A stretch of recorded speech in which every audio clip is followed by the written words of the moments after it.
नमस्कार दोस्तों, मेरा नाम है धनेश कुमार पाराशर और आज अपन वापस मिले हैं हमारी इकोनॉमिक्स की क्लास में। आज का दोस्तों अपना टॉपिक है इंडियन बैंकिंग सिस्टम या भारतीय कर प्रणाली। तो भारतीय बैंकिंग प्रणाली, माफ कीजिएगा। तो सबसे पहले दोस्तों अपन ये समझने वाले हैं कि बैंक क्या होती है। बैंक क्या होती है? तो जैसा कि आप लोग सभी जानते हैं कि बैंक एक ऐसी संस्था है, मैं यहां पे लिख देता हूं बैंक।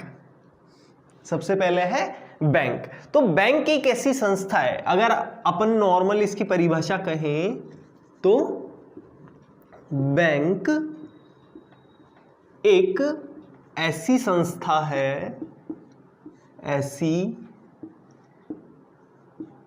संस्था है, कैसी संस्था है जो देश के वित्तीय, जो कि देश के वित्तीय व्यवहार में, जो कि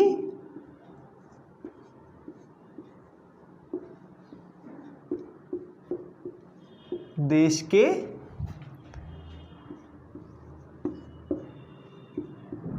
वित्तीय व्यवहार में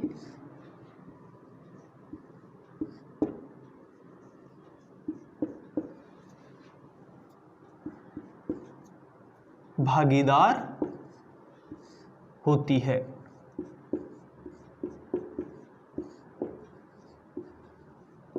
तो दोस्तों आपने बैंकिंग की डेफिनेशन देखी कि बैंकिंग की डेफिनेशन देखी,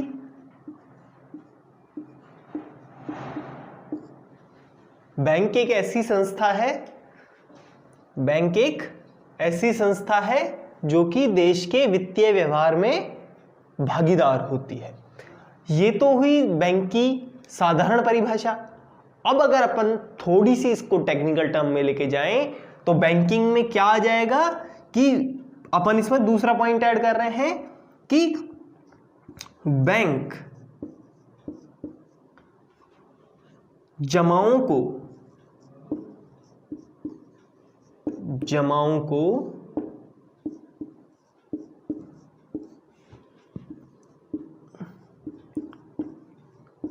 स्वीकार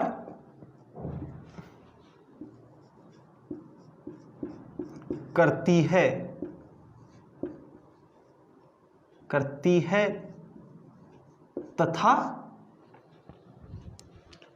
बैंक जमाओं को स्वीकार करती है तथा ऋण वितरित करती है, तथा ऋण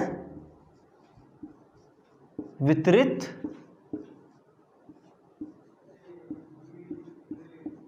करती है, ऋण वितरित करती है। और जो ये जमा राशि इसने स्वीकार करी, इसको जिसने जमा करवाई है, मतलब जमाकर्ता की डिमांड पर, तो जमाओं को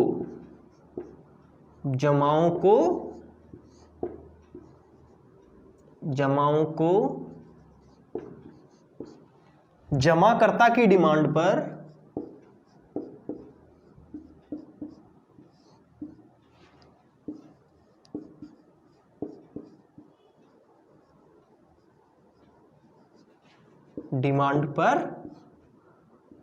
वापस करती है,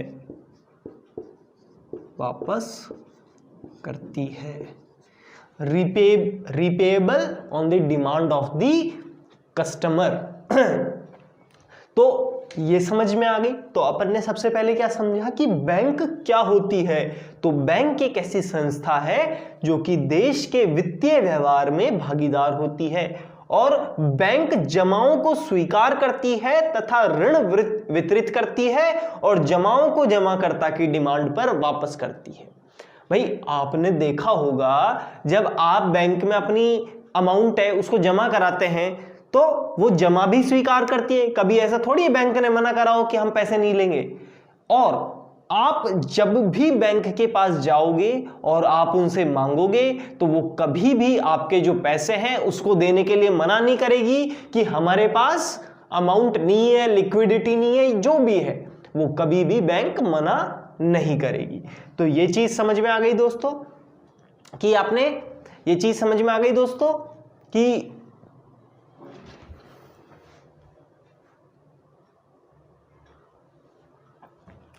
तो ये चीज समझ में आ गई दोस्तों कि कैसे बैंक अपना बेसिक काम करती है। अब इसके बाद अपन देखेंगे, अब दोस्तों इसके बाद अपन देखेंगे कि जो बैंक है वो कैसे आगे फर्दर डिवाइड होती है। आपने ये स्क्रीनशॉट तो ले ही लिया होगा।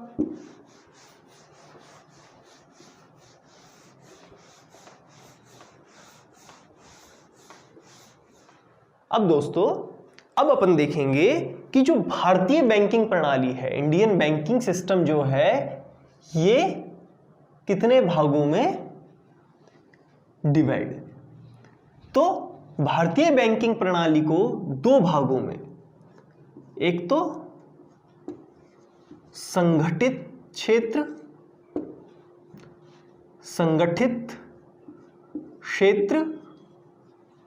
और एक है असंगठित क्षेत्र।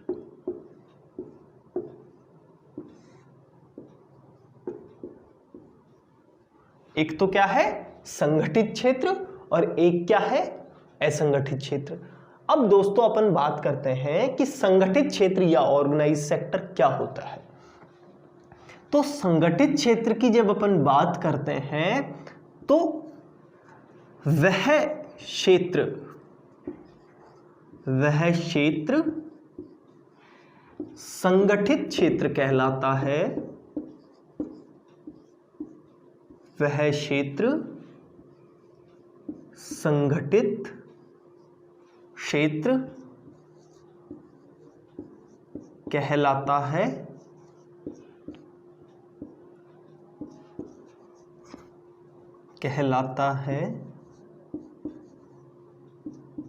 जिसे नियंत्रित करने वाली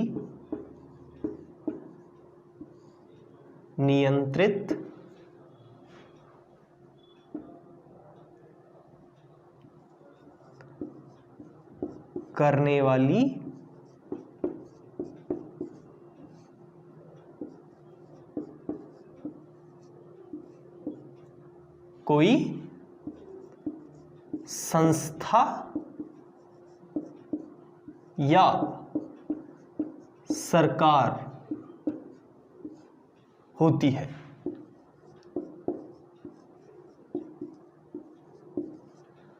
तो संगठित क्षेत्र क्या है? संगठित क्षेत्र वह क्षेत्र संगठित क्षेत्र कहलाता है जिसे नियंत्रित करने वाली कोई संस्था या सरकार होती है। तो जिन इंस्टीट्यूशंस को कोई एक उनसे बड़ा इंस्टीट्यूशन क्या करता है? सुपरवाइज करता है, उनका सुपरविजन करता है, तो वह सेक्टर कौन सा कहलाता है? Organised sector.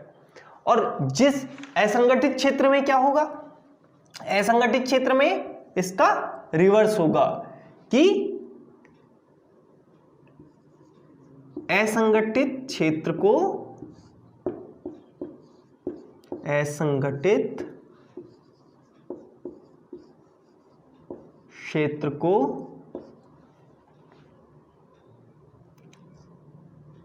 किसी भी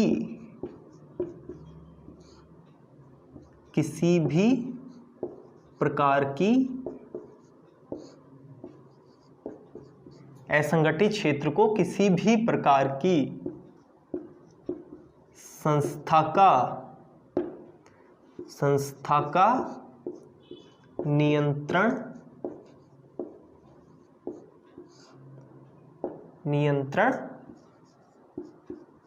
प्राप्त नहीं होता है। तो असंगठित क्षेत्र को किसी भी प्रकार की संस्था का नियंत्रण प्राप्त नहीं होता है, मतलब ये फ्री होती है और ये बाउंड होती है।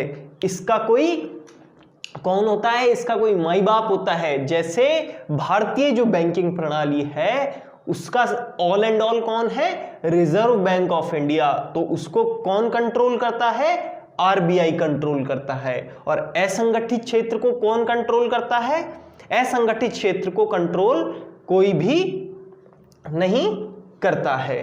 तो ऐसा अब बात करते हैं अपन संगठित क्षेत्र की।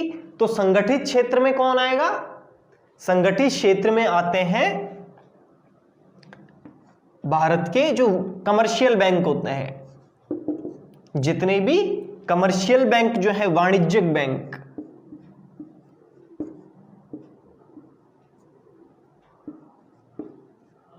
वाणिज्यिक बैंक। तो वाणिज्यिक बैंक किसके नियंत्रण में होता है, आरबीआई के नियंत्रण में। और आरबीआई किसके नियंत्रण में होता है, एक तरीके से बोर्ड ऑफ डायरेक्टर्स या बोर्ड ऑफ गवर्नर्स के नियंत्रण में होता है, जो कि सरकार के द्वारा या राष्ट्रपति के द्वारा चुने जाते हैं। तो एक तरीके से ये आरबीआई भी क्या हो गया, एक संगठित क्षेत्र हो गया। और अगर हम असंगठित क्षेत्र के उदाहरण की बात करें तो असंगठित क्षेत्र के उदाहरण में हो गया जैसे देशी महाजन या फिर साहूकार, मतलब इस टाइप के लोग जो आपको, जैसे गांव में होते हैं ना कि आप एक साहूकार होता है या एक बड़ा जमींदार होता है, उसके घर पे आप क्या लेने जाते हैं, आप ऋण लेने जाते हैं, वो आपको ऋण देता है और उस पर बहुत ज्यादा वो क्या लेता है, ब्याज वसूलता है। तो असंगठित क्षेत्र क्या हो गया, असंगठित क्षेत्र हो गया, उस पर किसी का नियंत्रण नहीं है, उस पर किसी का नियंत्रण नहीं है। अगर वो आपसे बहुत ज्यादा पैसा ले रहा है या फिर आपकी सारी फसल आपके पैसे के बदले में उठा ले जाता है, भाई किसान क्या करते हैं गांव में, अपनी फसल के लिए ऋण लेते हैं और जब वो ऋण बेचारे नहीं चुका पाते तो क्या करते हैं, वो महाजन उनकी सारी फसल ले जाते हैं और फिर भी कहते हैं कि ये तो हम तेरी ब्याज के रूप में फसल लेके गए हैं। तो ये जो सिस्टम कहलाता है जिसमें किसी का कोई कंट्रोल नहीं होता, उसके खिलाफ कोई शिकायत नहीं हो सकती, उसको कोई कंट्रोल नहीं करता, तो वो तो क्या है, असंगठित क्षेत्र है। और संगठित क्षेत्र जिसमें आरबीआई का कंट्रोल है बैंकिंग सेक्टर पे, तो भारतीय बैंकिंग प्रणाली का संगठित और असंगठित क्षेत्र आपको अच्छे से समझ में आ गया होगा। ठीक है, आप स्क्रीनशॉट ले लीजिए इसका। चलो दोस्तों, अब अपन आगे चलते हैं।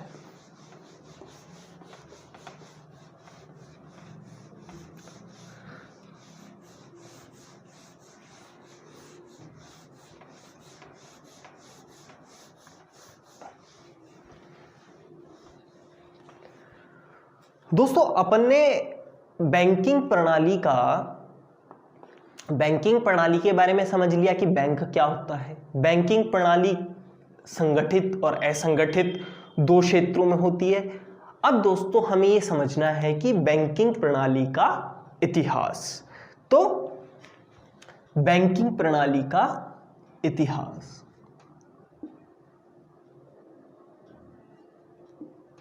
बैंकिंग प्रणाली का इतिहास।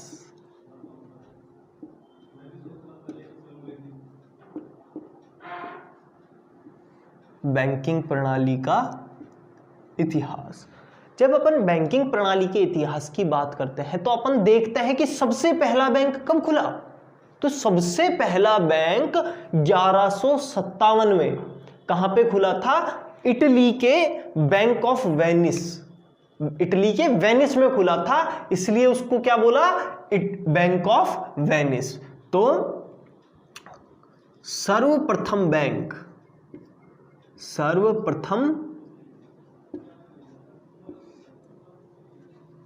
माना जाता है कि सर्वप्रथम माना जाता है कि इटली के वेनिस शहर में, इटली के वेनिस, इटली के वेनिस शहर में सर्वप्रथम माना जाता है कि इटली के वेनिस शहर में 1157 सीई में बैंक ऑफ वेनिस,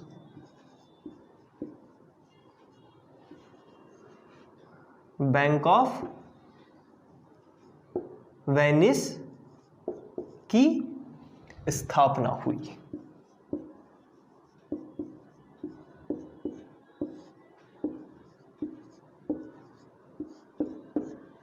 क्या हुई?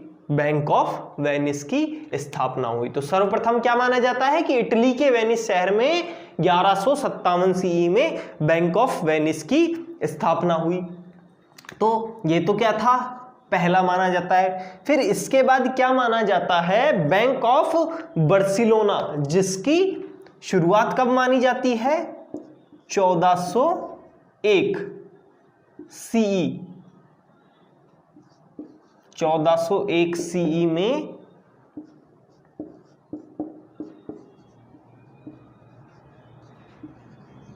बैंक ऑफ बार्सिलोना किसकी शुरुआत की गई?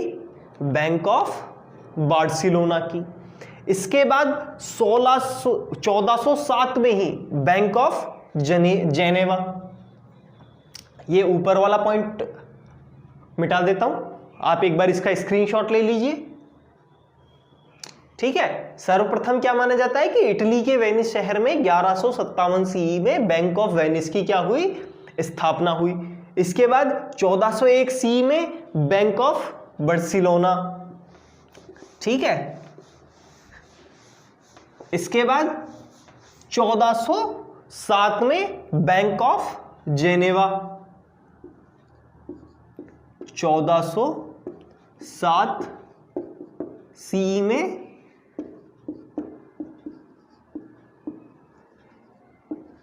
Bank of Geneva.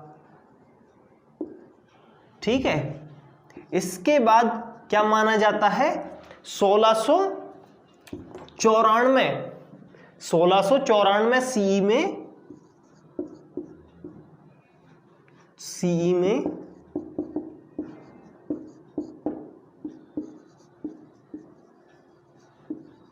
Bank of England.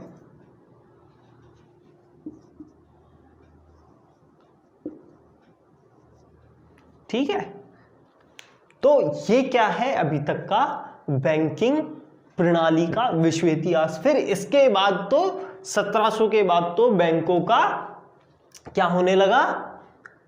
पूरे विश्व में प्रचार प्रसार होने लगा और पूरे विश्व भर में बैंक्स खुलने लगे। अब ये तो क्या हो गया? बैंकिंग प्रणाली का पूरा इतिहास। अब अपन क्या देखेंगे कि भारतीय बैंकिंग प्रणाली का इतिहास। क्या देखेंगे? इंडियन बैंकिंग सिस्टम का डेवलपमेंट कैसे हुआ, भारतीय बैंकिंग प्रणाली का विकास। ये तो था बैंकिंग प्रणाली का इतिहास। और अब देखेंगे अपन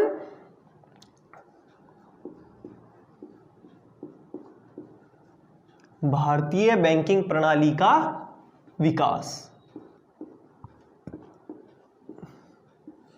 भारतीय बैंकिंग प्रणाली का विकास।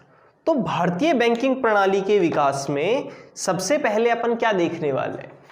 भारतीय बैंकिंग प्रणाली के विकास में अपन सबसे पहले देखने वाले हैं कि सबसे पहला बैंक कौन सा था जो भारत में खुला था। तो भारत में सबसे पहले bank of Hindustan, bank of Hindustan Bharat का पहला बैंक था, जो कि 1770 ईस्वी में, 1770 सीई में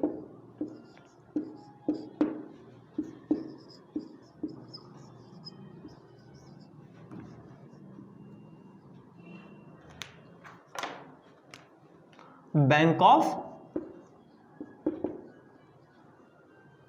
हिंदुस्तान, बैंक ऑफ हिंदुस्तान की स्थापना करी। और इसकी स्थापना किसने करी? अलेक्जेंडर एंड कंपनी ने। किसने करी? 1770 सीई में बैंक ऑफ हिंदुस्तान की स्थापना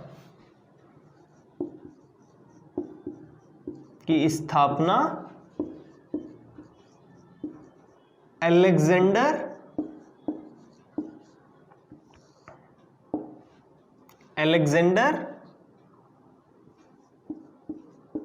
एंड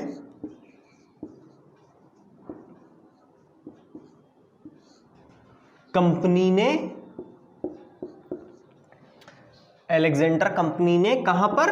कोलकाता में। कहां पर? कोलकाता में। अभी इसका वर्तमान नाम क्या है कोलकाता का? पुराना नाम क्या था इसका? कलकत्ता। अभी क्या है? कोलकाता। तो उस टाइम पे ये क्या था? उस टाइम पे ये कलकत्ता था। तो स्थापना अलेक्जेंडर एंड कंपनी ने कहां करी थी? कोलकाता में। कोलकाता में की, जो कि क्या था? भारत का पहला बैंक था। भारत का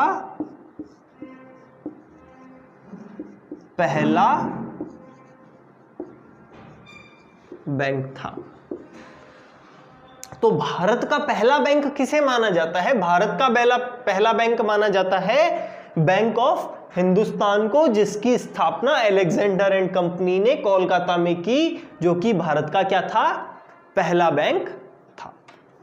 तो अभी तक का ये मामला क्लियर है कि भारत का पहला बैंक कौन था। अब बात करते हैं कि भारतीयों द्वारा संचालित समिति देयता के आधार पर भारत का प्रथम बैंक जो खुला वो कौन सा था? वो था अवध कमर्शियल बैंक, जो कि 1881 में ओपन हुआ था। तो इसका एक बार आप स्क्रीनशॉट ले लीजिए।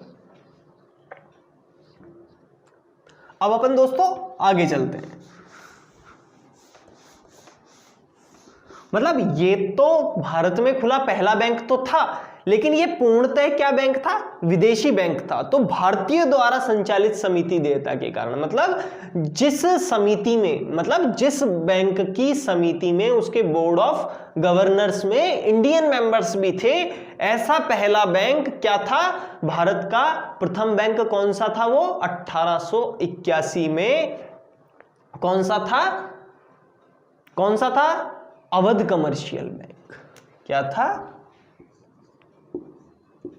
1881 में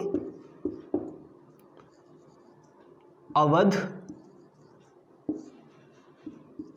कमर्शियल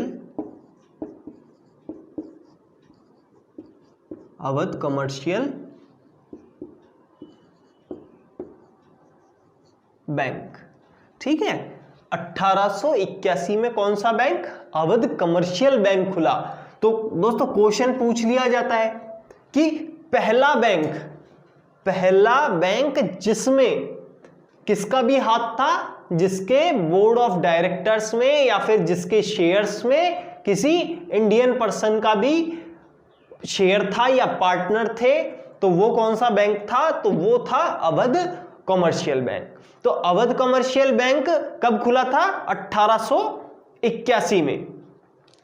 अब बात करते हैं कि इसमें तो शेयर थे, तो 1894 में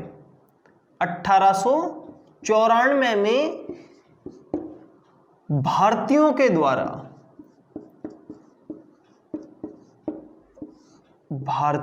द्वारा पूर्ण स्वामित्व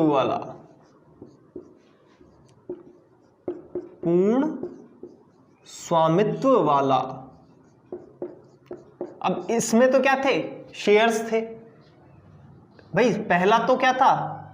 1770 में। 1770 के बाद 1881 में अवध कमर्शियल बैंक। 1770 में कौन सा था? Bank of Hindustan. ठीक है। तो बैंक ऑफ हिंदुस्तान 1770 में, 1881 में Awadh commercial bank. Bank of Hindustan पूरी तरीके से क्या था, विदेशी था। 1881 में अवध कमर्शियल बैंक खुला जो कि पूरी तरीके से विदेशी नहीं था, उसमें इंडियंस के भी शेयर थे। लेकिन 1894 में पहली बार भारतीयों के द्वारा पूर्ण स्वामित्व वाला बैंक, कौन सा, पंजाब नेशनल बैंक। कौन सा,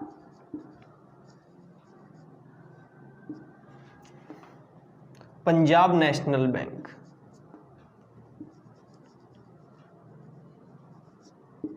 पंजाब नेशनल बैंक खोला गया।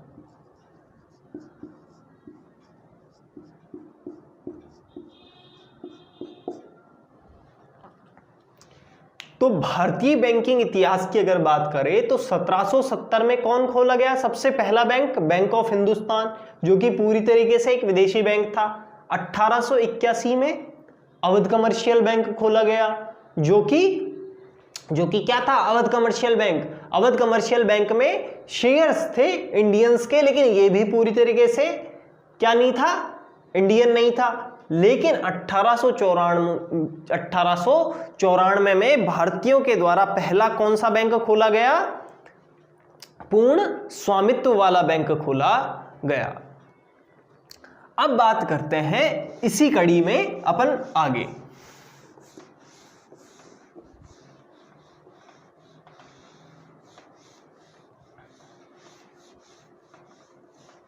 तो ये तो मैंने आपको पहले 3 बैंक वो किसके आधार पर बताए, शेयर होल्डिंग के आधार पर।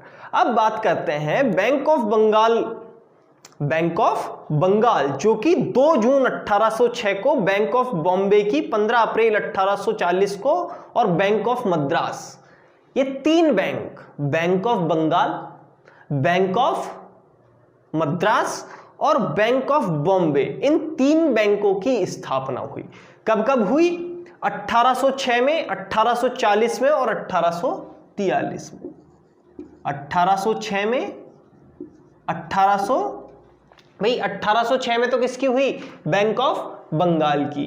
फिर 1840 में किसकी हुई, बैंक ऑफ बॉम्बे की। और 1843 में किसकी हुई, बैंक ऑफ मद्रास की। तो बैंक ऑफ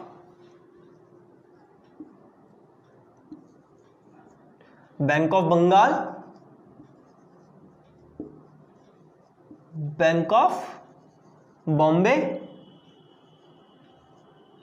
ठीक है, और बैंक ऑफ मद्रास, ठीक है। तो 1806 में बैंक ऑफ बंगाल, 1840 में बैंक ऑफ बॉम्बे और 1843 में बैंक ऑफ मद्रास की स्थापना हुई। तो इनकी स्थापना हुई।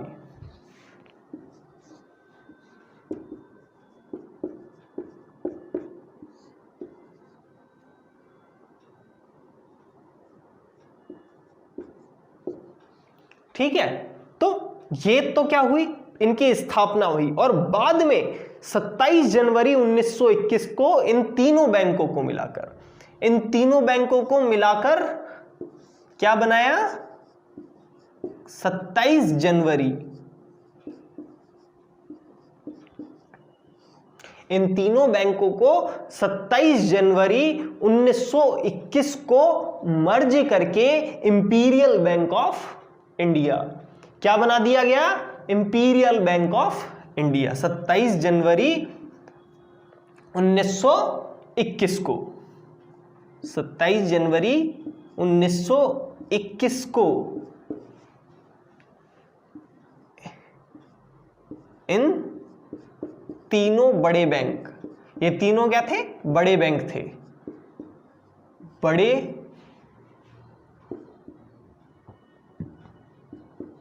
बैंकों का विलय करके विलय करके किसकी स्थापना कर दी गई? Imperial bank of India.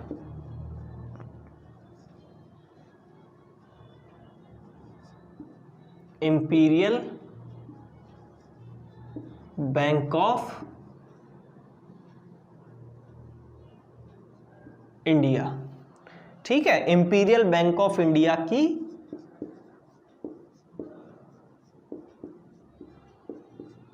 स्थापना कर दी गई। तो 3 बैंक कौन कौन से बड़े?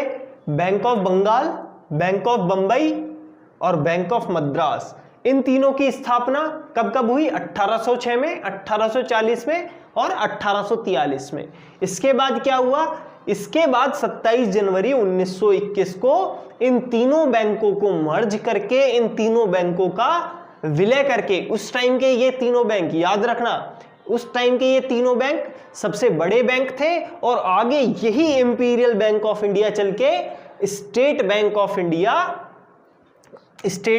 इंडिया में क्या हो गया? तब्दील हो गया, जिसे आप अभी भारत का सबसे बड़ा बैंक जानते हैं स्टेट बैंक ऑफ इंडिया। वो इन्हीं बैंकों का क्या है? एक तरीके से कहें इन्हीं बैंकों की वो संतान है।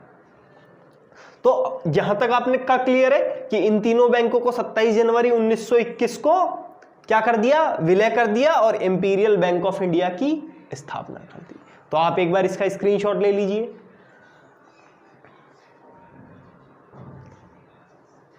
अब अपन दोस्तों आगे चलते हैं।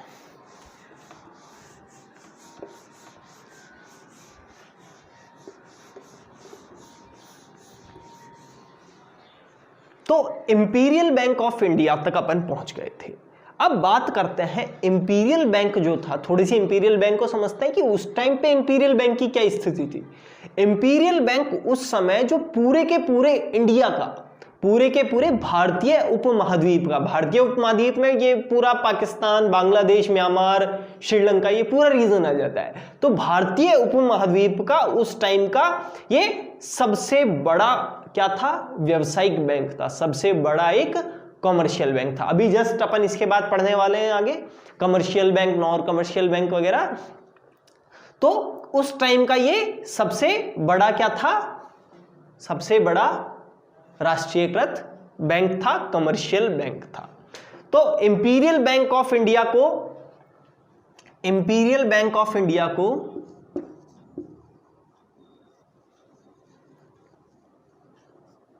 इंपीरियल बैंक ऑफ इंडिया को क्या कर दिया गया? नेशनलाइज्ड कर दिया गया। क्या कर दिया गया? राष्ट्रीयकरण कर दिया गया। कब? 1 जुलाई 1955 को। 1 जुलाई 1955 को इंपीरियल बैंक ऑफ इंडिया को 1 जुलाई 1955 को राष्ट्रीयकृत करके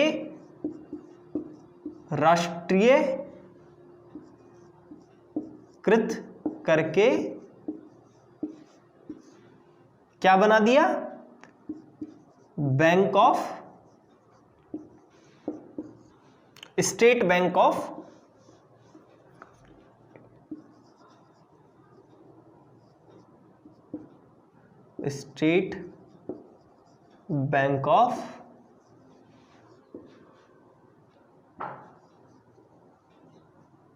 स्टेट बैंक ऑफ इंडिया बना दिया गया।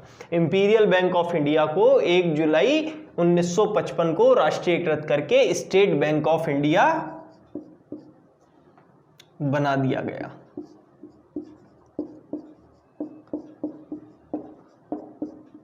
जो कि आज तक का अभी भी सबसे बड़ा क्या है?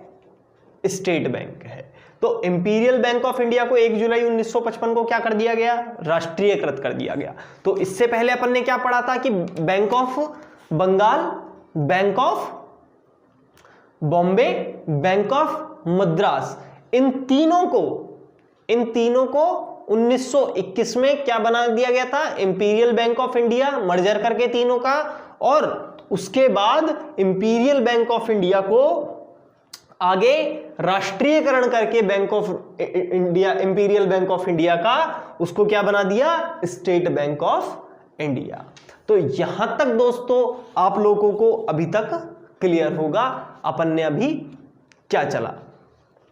अब दोस्तों अब ये तो बात हो गई भारत में बैंकिंग प्रणाली का विकास की, कि कैसे भारत का पहला विदेशी बैंक, बैंक ऑफ हिंदुस्तान, जो कि 1770 में खुला था, उसके बाद कैसे वो पंजाब नेशनल बैंक, पहला पूर्ण भारतीय बैंक खुला, अवध बैंक ऑफ इंडिया, पहला कमर्शियल बैंक जो कि जिसमें भारतीयों का हिस्सा था वो खुला, उसके बाद कैसे इंपीरियल बैंक की स्थापना हुई और कैसे वो नेशनलाइज होके स्टेट बैंक ऑफ इंडिया के रूप में वर्तमान में आपके सामने है।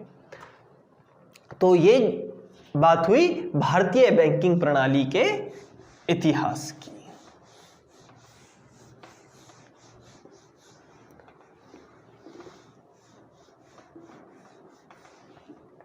अब दोस्तों अपन बात करते हैं कि भारतीय बैंकिंग प्रणाली है उसका स्ट्रक्चर कैसा है।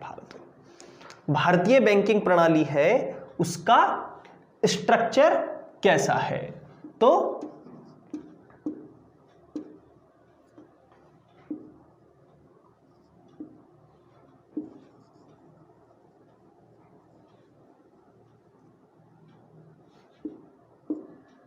तो बैंकिंग स्ट्रक्चर इन इंडिया, ठीक है, बैंकिंग स्ट्रक्चर इन इंडिया। तो भारत के बैंकिंग प्रणाली में, भारत की बैंकिंग प्रणाली में जो सबसे शीर्ष पे है, सबसे ऊपर है, वो है आरबीआई। क्या है, कौन है, RBI. RBI reserve bank of India. तो अभी पहले अपन स्ट्रक्चर समझ लेते हैं, फिर आज की क्लास में अपन आरबीआई के बारे में पूरा समझेंगे। तो रिजर्व बैंक ऑफ इंडिया सबसे ऊपर आ गया।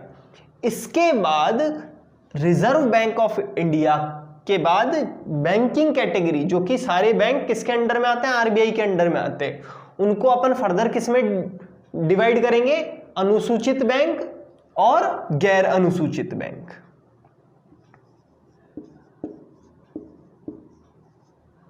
अनुसूचित बैंक,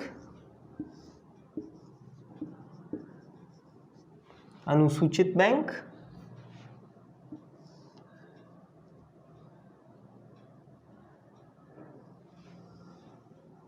ठीक है, और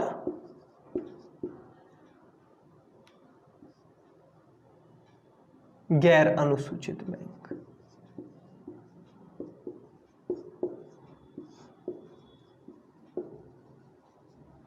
अनुसूचित बैंक और गैर अनुसूचित बैंक। तो अब बात करते हैं कि अनुसूचित बैंक और गैर अनुसूचित बैंक क्या है। अभी अपन थोड़ा सा इसको बेसिक समझेंगे, नेक्स्ट क्लास में इसको अच्छे से समझ लेंगे, आगे फर्दर डिवाइड जब इसका होगा।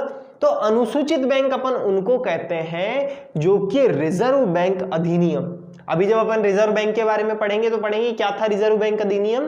तो रिजर्व बैंक अधिनियम RBI act, RBI act 1934, RBI act 1934 में जो बैंक क्या है, नामित है, जो उसमें अनुसूचित है, सूचीबद्ध है, शेड्यूल्ड है, वो बैंक क्या कहलाते हैं, अनुसूचित बैंक कहलाते हैं। और जो बैंक अनुसूचित बैंक में नहीं आते, जो इसमें शेड्यूल्ड नहीं है, वो कि गैर अनुसूचित बैंक कहलाते हैं। तो गैर अनुसूचित बैंकों के बारे में अपन बात नहीं करेंगे, क्योंकि लगभग सारे ही जो बैंक होते हैं वो क्या होते हैं, अनुसूचित बैंक होते हैं। अब आगे यही अनुसूचित बैंक फर्दर डिवाइड होते हैं, यही बैंक आगे फर्दर डिवाइड होते हैं तो इसमें अनुसूचित बैंक में आगे आता है। सबसे पहले मैं इसको थोड़ा सा मिटाल देता हूं।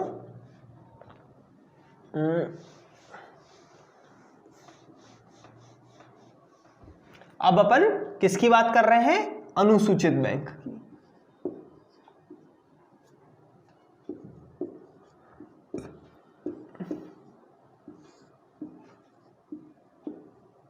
अनुसूचित बैंक। तो अनुसूचित बैंक आगे किस में डिवाइड हो जाता है? वाणिज्यिक बैंक।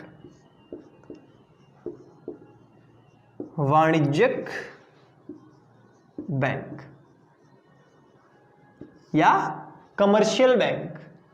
तो वाणिज्यिक बैंक में डिवाइड हो गया। और दूसरे हुए सहकारी बैंक। सहकारी बैंक जिन्हें क्या भी बोला जाता है? नॉन कमर्शियल बैंक्स भी कहा जाता है। अपन सहकारी बैंक लिख देते हैं। कोऑपरेटिव बैंक्स जो होते हैं, सहकारी बैंक। तो अब बात आती है वाणिज्यिक बैंक की। तो वाणिज्यिक बैंक के अंतर्गत अपन, मैं पॉइंट्स बना के लिख देता हूं। वाणिज्यिक बैंक के अंतर्गत कौन कौन से बैंक आते हैं? विदेशी बैंक,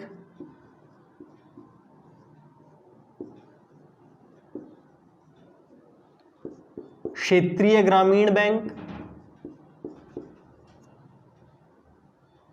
कौन से? क्षेत्रीय ग्रामीण बैंक।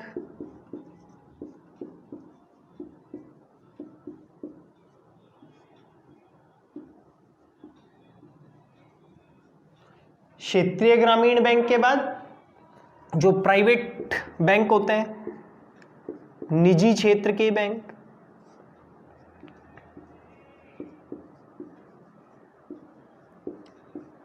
निजी क्षेत्र के बैंक, ठीक है। तो निजी क्षेत्र के बैंक हो गए।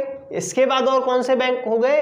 और इसके बाद सबसे मुख्य बैंक जिन्हें अपन सरकारी बैंक बोलते हैं, यानी सार्वजनिक क्षेत्र के bank, public sector undertakings, PSUs जो होते हैं, पीएसयू बैंक, सार्वजनिक क्षेत्र के बैंक। सार्वजनिक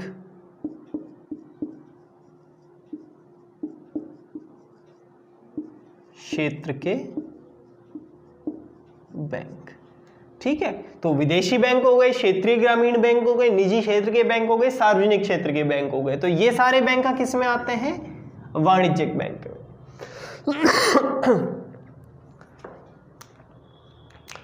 आप जब तक इसको उतारिए,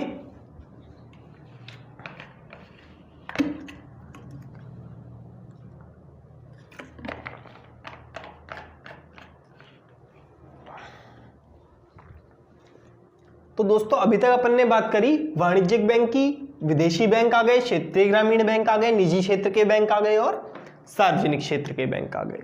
अब अपन बात करते हैं सहकारी बैंकों की। तो सहकारी बैंकों में अपन इसको पहला, इसमें दो ही है भाई, शहरी क्षेत्रों में शहरी सहकारी बैंक, सहकारी बैंक, और ग्रामीण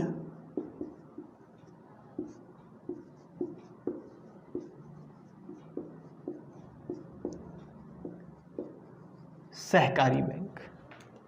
तो दो हो गए आपके, शहरी सहकारी बैंक हो गए और ग्रामीण सहकारी बैंक हो गए, और वाणिज्यिक बैंक में विदेशी बैंक हो गए, क्षेत्रीय ग्रामीण बैंक हो गए, निजी क्षेत्र के बैंक हो गए, सार्वजनिक क्षेत्र के बैंक हो गए।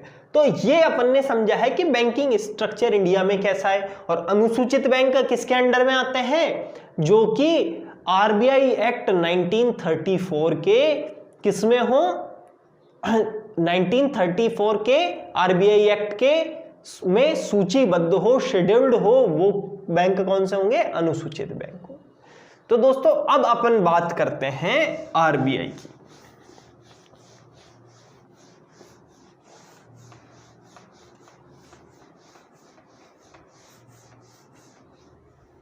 अब अपन बात करेंगे आरबीआई की, रिजर्व बैंक ऑफ इंडिया की।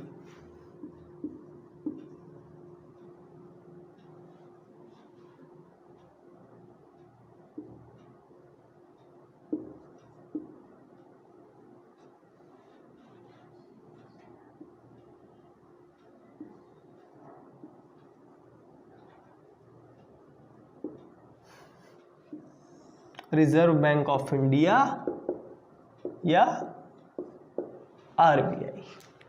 तो अपन सबसे पहले जानते हैं कि आरबीआई क्या है। तो जैसा कि आप लोग सभी जानते हैं आरबीआई क्या है। आरबीआई भारत के सभी बैंकों को नियंत्रित करने वाली एक संस्था है, यानी कि RBI is the mother father of the all Indian banks. अब बात करते हैं भारतीय रिजर्व बैंक के इतिहास की। तो भारतीय रिजर्व बैंक या फिर अपन कहें रिजर्व बैंक ऑफ इंडिया 1 अप्रैल 1935 को 1 अप्रैल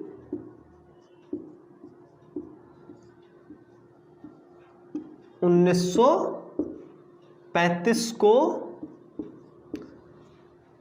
किसकी स्थापना हुई थी? आरबीआई की स्थापना हुई थी। और इसकी पूंजी उस टाइम पे कितनी थी? 5 crore.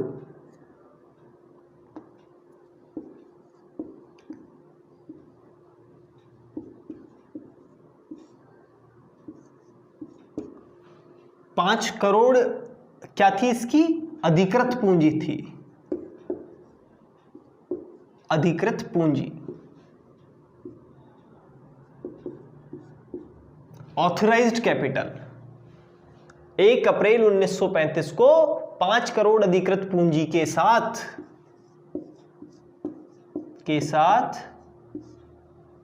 Reserve bank of India की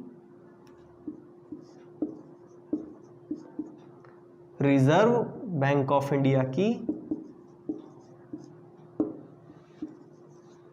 ऑफ इंडिया की स्थापना की गई। रिजर्व बैंक ऑफ इंडिया की स्थापना कब की गई? 1 अप्रैल 1935 को 5 करोड़ की ऑथराइज्ड कैपिटल के साथ इसकी स्थापना की गई। और इसका जो आरबीआई एक्ट है, आरबीआई एक्ट 1934 कहा जाता है। तो इसमें कंफ्यूज मत होना, आरबीआई एक्ट 1934 क्या है? आरबीआई एक्ट 1934 है कि जो भारतीय उस टाइम की संसद थी, तो उस संसद में 1934 में reserve bank of India act लागू हुआ था कि भाई आरबीआई किसको? आरबीआई बैंक को एक जो केंद्रीय बैंक होगा उसको मंजूरी दे दी जाए। तो वो आरबीआई एक्ट 1934 है। मतलब 1934 में इसको उस टाइम की भारतीय संसद में इस प्रस्ताव को पास किया गया था। और इसी प्रस्ताव के आधार पर 1 अप्रैल 1935 को 5 करोड़ अधिकृत पूंजी के साथ रिजर्व बैंक ऑफ इंडिया की स्थापना की गई। अब आगे अपन बात करते हैं आरबीआई के बारे में।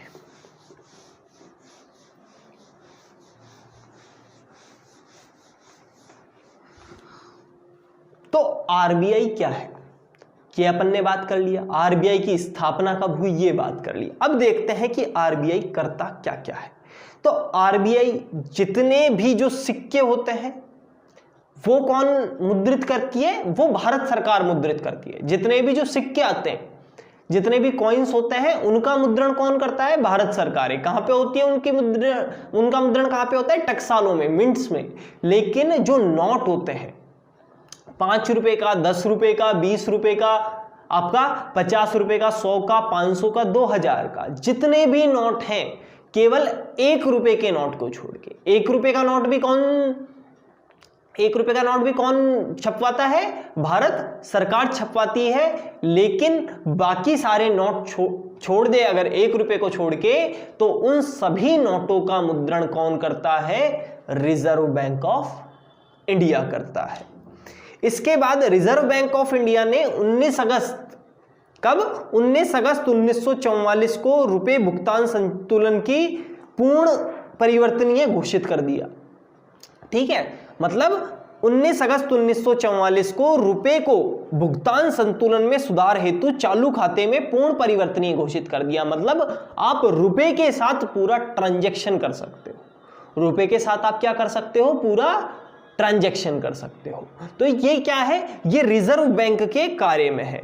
तो ये तो क्या है, रिजर्व बैंक के बेसिक कार्य। वैसे तो अगर अपन बात करें तो क्रेडिट कंट्रोल है और मतलब बहुत कार्य है, लेकिन वो अपने कोई काम के नहीं है, वो आपके कोई मतलब के नहीं है, क्योंकि उनसे संबंधित ज्यादा सवाल पूछे नहीं जाते हैं। और अगर आपका कभी डिस्क्रिप्टिव का पेपर होता है, उसमें डीप में क्वेश्चन होता है, उसके लिए आपकी कभी सेपरेट अलग क्लास ले लेंगे।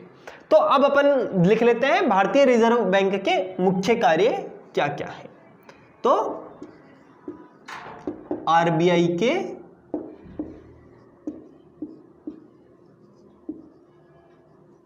मुख्य कार्य, तो आरबीआई के मुख्य कार्यों में जो पहला कार्य है वो क्या है, ये भारत सरकार का बैंकर है। ये कौन है,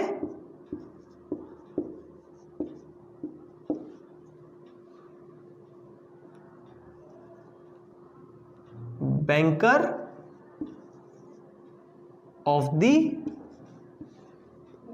Indian government.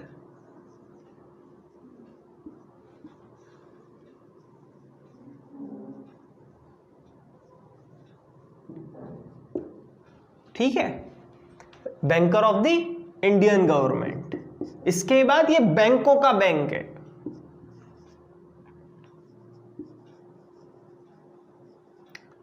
Banker of the banks, ये भारत सरकार का बैंक है। भारत सरकार को कभी भी जो बैंक से संबंधित कार्य होते हैं वो कर रहे हैं, तो भारत सरकार कहां से करता है, आरबीआई के पास जाके करता है। बैंकर्स ऑफ द बैंक, बैंकों का बैंक कौन है, आरबीआई बैंकों का बैंक है। इसके बाद इसका और क्या कार्य है, इसका कार्य है नोटों के निर्गमन का, नोटों के निर्गमन का, प्रिंटिंग ऑफ द नोट्स, नोटों के निर्गमन का।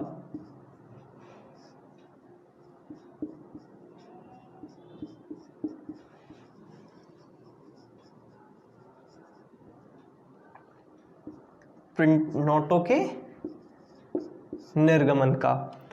और क्या कार्य है इसका, विदेशी विनिमय को नियंत्रण करना, मतलब फॉरेन एक्सचेंज को कंट्रोल करने का, to control the foreign exchange, या फिर विदेशी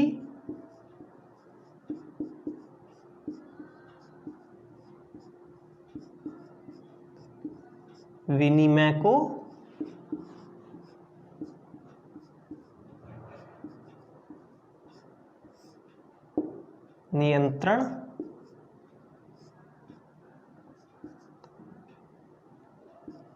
नियंत्रित करना, नोटों का निर्गमन करना, विदेशी विनिमय को नियंत्रित करना, और क्रेडिट कंट्रोल, साख को नियंत्रित करना, साख नियंत्रण। ठीक है, साख नियंत्रण। तो आरबीआई के मेन काम कौन कौन से हो गए, banker of the Indian government, भारतीय गवर्नमेंट का क्या है, ये बैंकर है।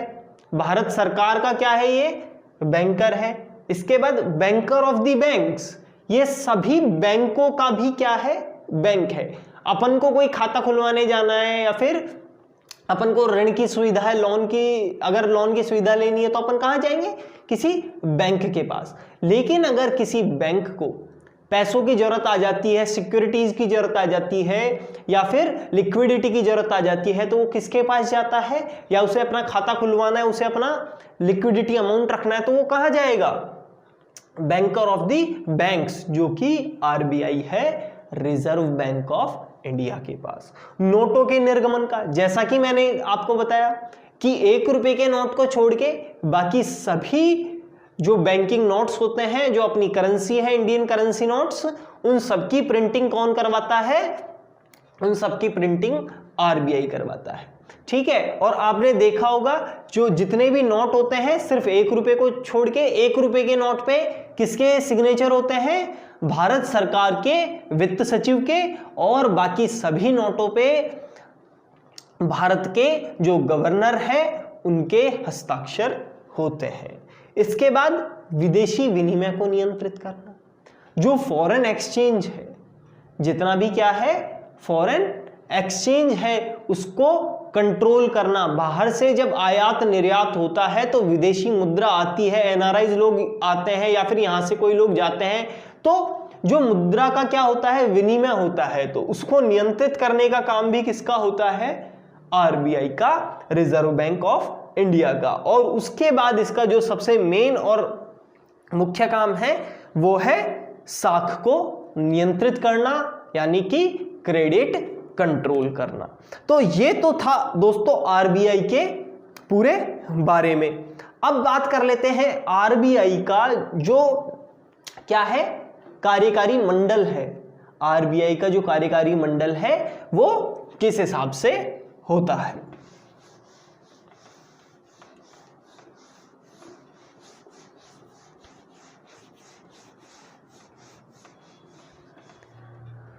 तो आरबीआई का जो केंद्रीय निदेशक मंडल होता है, अपन बात कर लेते हैं आरबीआई का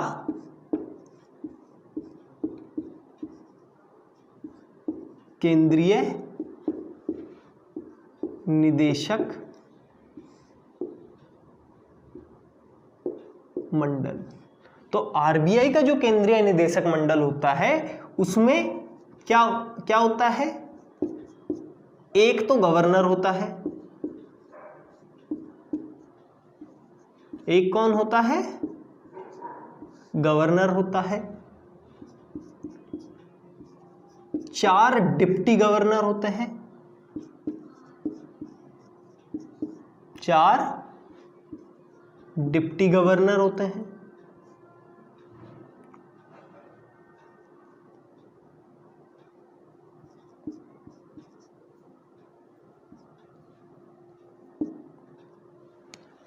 एक तो गवर्नर होता है, 4 डिप्टी गवर्नर होते हैं, और एक वित्त मंत्रालय द्वारा नियुक्त कौन होता है? एक वित्त मंत्रालय द्वारा नियुक्त कौन होता है? एक अधिकारी होता है। एक वित्त मंत्रालय द्वारा